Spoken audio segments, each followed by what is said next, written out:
यांच्या नेतृत्वामध्ये हंबरडा मोर्चा पार पडला आणि त्यानंतर सध्या ते इथे उपस्थित सगळ्या लोकांशी संवाद साधतायत। सेना भवनाचं उद्घाटन होत आहे छत्रपती संभाजीनगरमध्ये।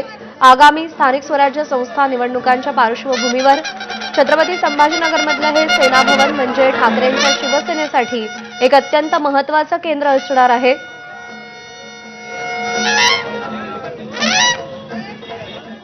मराठवाडा एकेकाळचा शिवसेनेचा बालेकिल्ला, पण शिवसेनेत फूट पडल्यानंतर इथले बहुतांश आमदार आणि नेते हे शिंदेंसोबत गेलेत।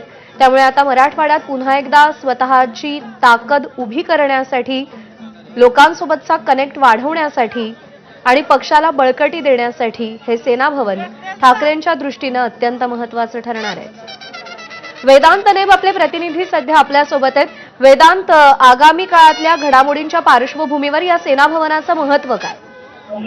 ज्या प्रकारे आपण बघितलं, मुंबईमध्ये सेना भवन हे कार्यालय म्हणजे सगळ्यात मोठं शिवसेना कार्यालय म्हणून पाहिलं जातं। तशाच प्रकारे विभागीय कार्यालय पक्षाचं असावं, त्यासाठी हे सेना भवन छत्रपती संभाजीनगर इथे तयार करण्यात आलेलं आहे।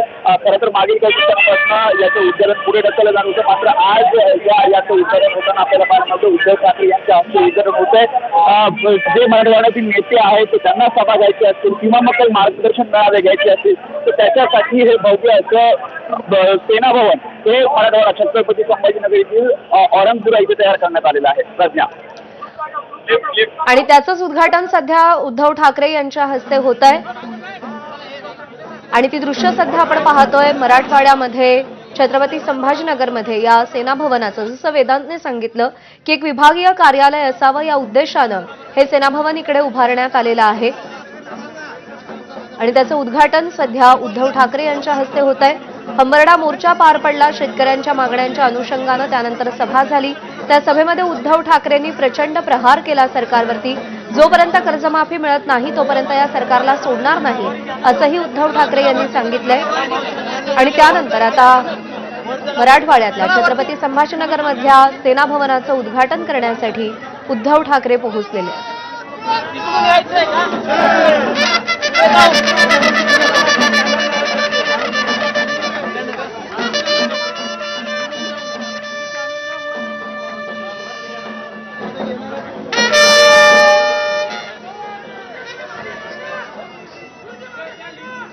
पुन्हा एकदा जाऊयात, वेदांत नेब आपल्या सोबत आहे। वेदांत, आपल्याला माहिती आहे की मराठवाडा हा शिवसेनेचा बालेकिल्ला म्हणून ओळखला जातो।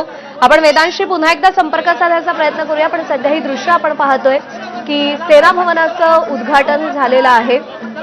मराठवाडा हा शिवसेनेचा बालेकिल्ला, पण काहीसा हा किल्ला ठाकरेंच्या हातातून निसटतोय की काय अशी शक्यता निर्माण झालेली असताना पुन्हा एकदा आता या मराठवाड्यावरती आपलं वर्चस्व प्रस्थापित करण्यासाठी म्हणून आता विविध पातळ्यांवरती प्रयत्नांना सुरुवात झाल्याचं दिसतंय ठाकरेंच्या शिवसेनेकडून आणि या सेना भवनाचं उद्घाटन करण्यात आलेलं आहे। स्थानिक पातळीवर, विभागीय पातळीवरती पक्षाचं एक कार्यालय असलं पाहिजे या हेतूनं या सेना भवनाची उभारणी करण्यात आली आणि आता उद्धव ठाकरे यांच्या हस्ते या सेना भवनाचं उद्घाटन झालंय। स्थानिक स्वराज्य संस्थांच्या निवडणुका येऊ घातलेल्या आहेत आणि त्या पार्श्वभूमीवर प्रत्येक विभागामध्ये पक्ष संघटन मजबूत करणं, कार्यकर्त्यांमध्ये नवा उत्साह निर्माण करणं हे अत्यंत गरजेचं आहे आणि त्याच अनुषंगानं आता प्रत्येक पक्षाकडून प्रयत्न होताना दिसतायत। ठाकरेंची शिवसेनाही त्याला अपवाद नाही। विभागीय पातळीवरती कार्यालय असावं म्हणून सेना भवनाचं उद्घाटन करण्यात आलेलं आहे। एक सेना भवन जे मुख्य सेना भवन दादरला आहे, त्यानंतर आता छत्रपती संभाजीनगरमध्ये हे सेना भवन बांधलं गेलंय।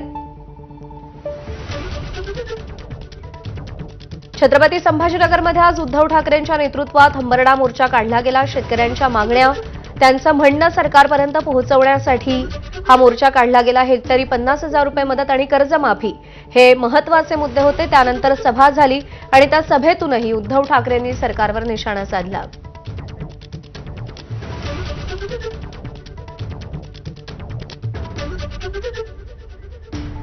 तर या बातमीवर आपले लक्ष असेल, तुर्तास बुलेटिनमध्ये